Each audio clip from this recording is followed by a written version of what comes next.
the principality of accusation and his legions of accusing spirit. My daughter, false accusation is not only when you are accused wrongly, because my children and instrument are supposed to face this principality of accusation and defeat him by keeping calm and not reacting to his provocation and slander. For when you are subjected to unfair and abusive treatment and you don't react keeping calm, you have become an overcomer. But there are also accusations where your parent had sinned and have broken the law. Even if they are dead, you may face accusation because of them. Although you did not do it, you can be accused because of things that your ancestors did in the past. The third kind of accusation is when you had broken law that govern your family. Every family is ruled by established laws and limit that they are not supposed to pass. They are family with law that stipulate that men will not get a job, women will not get married, and no one will have a lot of money and be successful. Since you have become a child of God and you are blessed, accusing spirit will rise to accuse you because you went beyond the limit of your family,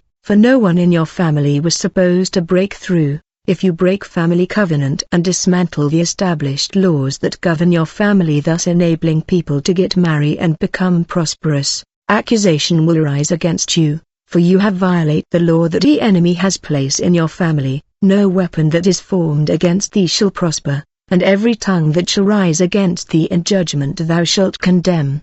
This is the heritage of the servants of the Lord, and their righteousness is of me, saith the Lord. Brethren, when the Lord was talking to me about this principality and his accusing spirit, I did not know that the Lord came to me because this prince of hell will come to test and try me. When the Lord left me, I called my companion and told them the strategy of silence and calmness to apply when the prince of accusation and provocation come. They told me we must follow the Lord's instruction and keep calm, for the Lord himself will fight for us. I said it won't be easy, but we will try. I did not know that tests and trials were on the way and that this principality was waiting for me in the capital. In fact, I was still in mission in the northern part of the country when the enemy entered a sister that was assigned to cook for us, in order to test me, and the enemy entered her body and she began to put more salt in my food, even though she was told that I don't eat food cooked with too much salt. I was supposed to call her and rebuke her, but I remember the word of the Lord not to react and not to speak when I feel that I am offended or wrongly treated.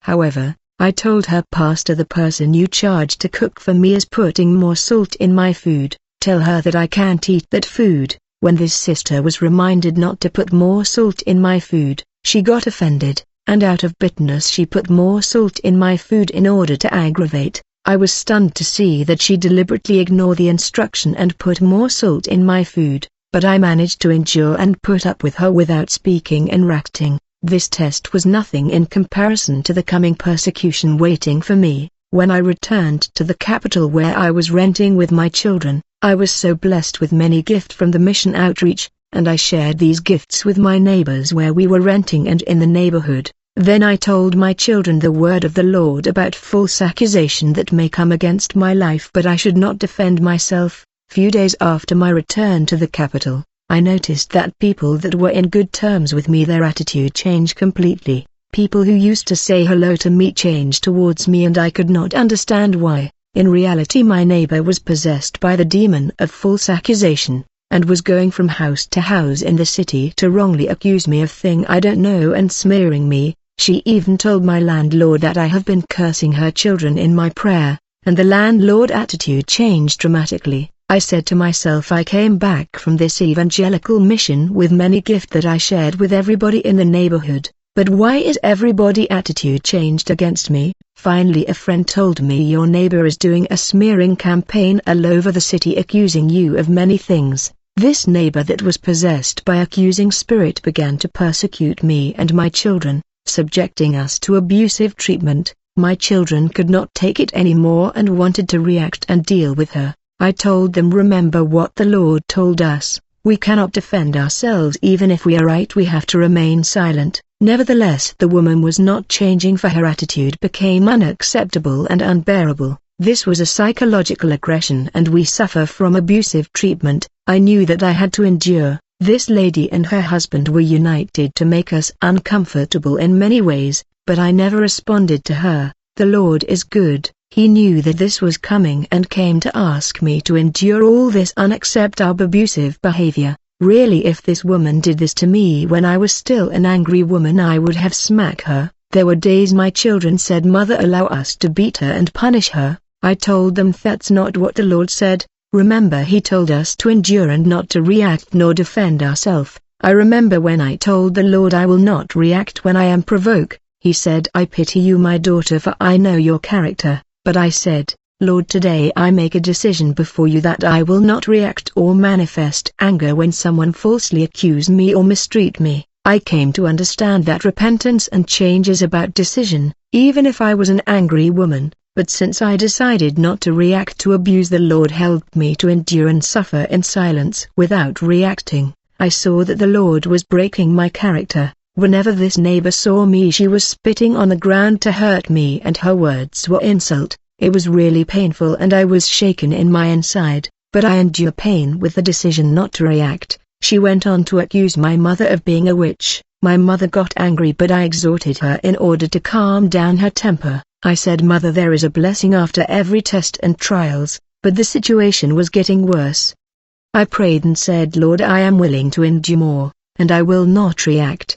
But since you told me there is a blessing after enduring trials and tests, I pray that you bless me with a house of my own so that I won't be renting any more in 2021. Let the new year found me to be a landlord, not a tenant. Lord, you see how I am enduring insult, spitting and abusive treatment." The Lord said to me, "Daughter, if you can endure this test and accusation till the end, I promise that I will bless you." Beloved, even if I was badly injured in my heart by these abuses, I was able to endure till the end, and I never said a word in order to defend myself. But I remember when these abuses began on the first day, I found it so unfair, and I tried to defend myself. At that moment I heard the audible voice of the Lord who said to me, "My daughter, I told you that you will react because I know your temper and character." When the Lord spoke that way, I renewed my decision not to react or defend myself, and I decided to endure and suffer in silence.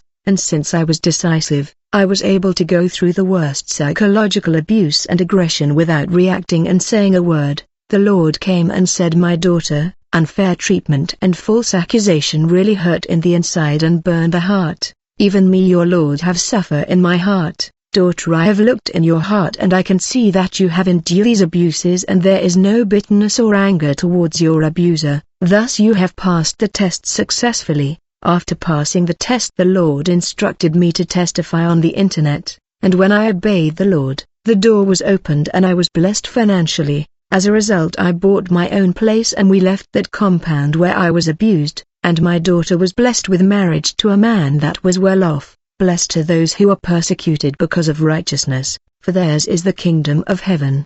Blessed are you when people insult you, persecute you and falsely say all kinds of evil against you because of me. The Lord was already trying to break my character, but I could not understand. Then the most closest friend and companion of mine who accompanied me when I went to testify in 50 churches got possessed by the demon of the false accusation. She began to go from one church to another. She reached up to 50 churches telling people that God is no longer with me, and that He has rejected me and raised her up to take my place. I went to see our pastor, who told me, "Ignore her and do not say anything." I obeyed and remained quiet. Since she continued to accuse me, pastors began to call me to ask, "Is what we are hearing from the sister the truth?" I said, "Men of God, I have nothing to say." The Lord came and told me, "Daughter, what you are experiencing is the prince of false accusation. This demon possesses people to tell lies against the believer so that they would react.